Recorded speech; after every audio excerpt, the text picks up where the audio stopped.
एक छोटी सी गांव में एक पति और पत्नी रहते थे। उनके 2 बच्चे हुए। दोनों ही बेटे को माँ बाप ने इन बच्चों को बड़े ही प्यार से पाला पोसा, पढ़ाया लिखाया, बड़ा किया और इस काबिल बनाया कि यह अच्छी नौकरी या कोई बिजनेस कर सके। बड़े ही खुशी से रहते थे अपने बच्चों के साथ।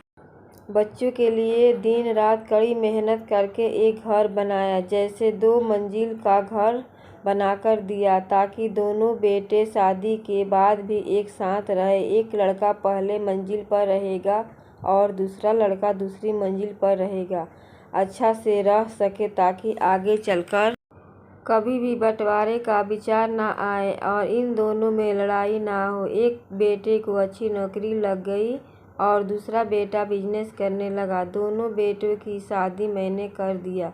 बड़ा बेटा जो घर के पहले मंजिल पर रहने लगा, उसको एक बच्चा भी हुआ। पोते का मुंह देखकर दादा दादी बहुत ही खुश हुए। सब कुछ अच्छा से चल रहा था, लेकिन अचानक बूढ़े पति की मौत हो जाती है। बेचारी पत्नी को बहुत ही दुख हुआ, लेकिन अब क्या कर सकती थी।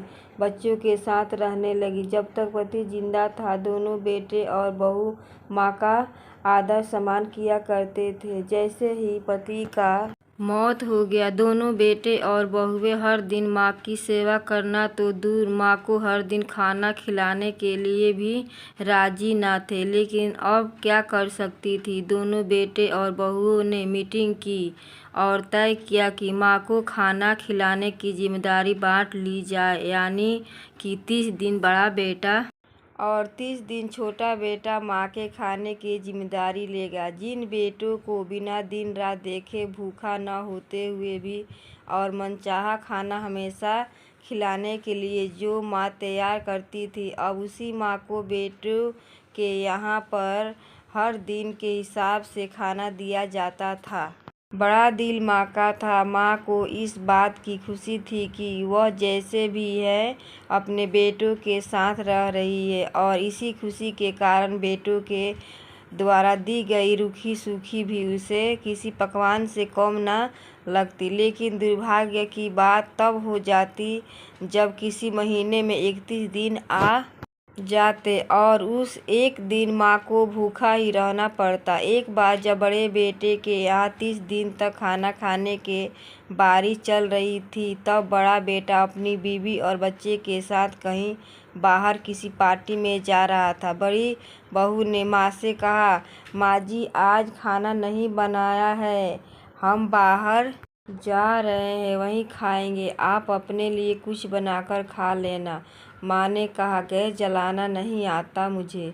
तो आप ऐसा कीजिए, गांव के मंदिर में भंडारा हो रहा है, आप वहीं जाकर खा लीजिएगा तो ज़रूरत ही नहीं पड़ेगी। पास में ही खड़ा बेटा और पोता यह सब सुन रहे थे, लेकिन कोई कुछ ना बोला। बूढ़ी माँ को भूखा ही छोड़ बेटा और बहू पार्टी में निकल गए। माँ को थोड़ा दुख तो हुआ, लेकिन फिर भी अपने आप को यह सोचकर मना लिया, ठीक ही तो है, कभी कभी बहू को भी घर के कामों से आराम मिलना चाहिए और भगवान का भंडारा खाने का सौभाग्य किस्मत वालों को ही तो मिलता है। माँ खुशी खुशी गांव के मंदिर में जाकर भंडारा खा आई। ऐसे ही कुछ साल बीत गए, लेकिन एक दिन बड़े बेटे को छुट्टी थी। बेटा, बहू और उनका बच्चा अपने घर में साथ में समय बिता रहे थे। माँ बाप छोटे बच्चे से पूछ रहे थे कि वह बड़ा होकर क्या बनना चाहता है और क्या करना चाहता है। छोटे बच्चे ने बड़े ही सरल भाव से माँ बाप को उत्तर देते हुए कहा, वह बड़े होकर वकील बनना चाहता है।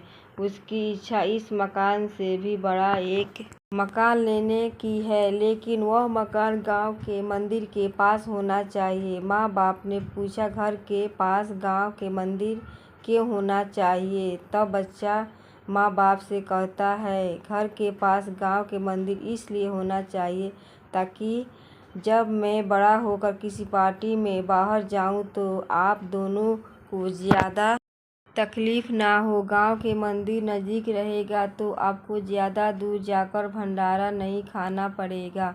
छोटे से मासूम बच्चे का ऐसा जवाब सुनकर दोनों ही के पैरों तले ज़मीन खिसक गई। उन्हें अपनी गलतियों का एहसास अब जाकर हुआ था, जो उनके 5 साल के बेटे ने पहले ही तय कर लिया था। भाइयों और बहनों, दुनिया के हर माँ बाप यह सोचकर अपने बच्चे को बड़ा करते हैं कि वह उनके बुढ़ापे की लाठी बनेंगे, ना कि वह लाठी बनकर उनके ही पीठ पर बरसेंगे। जो अपने माँ बाप के साथ कर रहे हो, आगे चलकर तुम्हारे साथ भी ऐसा हो सकता है, यह तय है। इसलिए हमेशा याद रखो कि दूसरों के साथ वैसा ही बर्ताव करो जैसा आप चाहते हो कि बाकी लोग तुम्हारे साथ वैसा ही करें। प्यारे भाइयों और बहनों, अपने माँ बाप के साथ कभी भी ऐसा नहीं करना चाहिए। अगर मेरी वीडियो पसंद आए तो लाइक ज़रूर करना, मेरे चैनल को सब्सक्राइब कर देना ताकि अगला वीडियो मैं ऐसे ही ला सकूँ।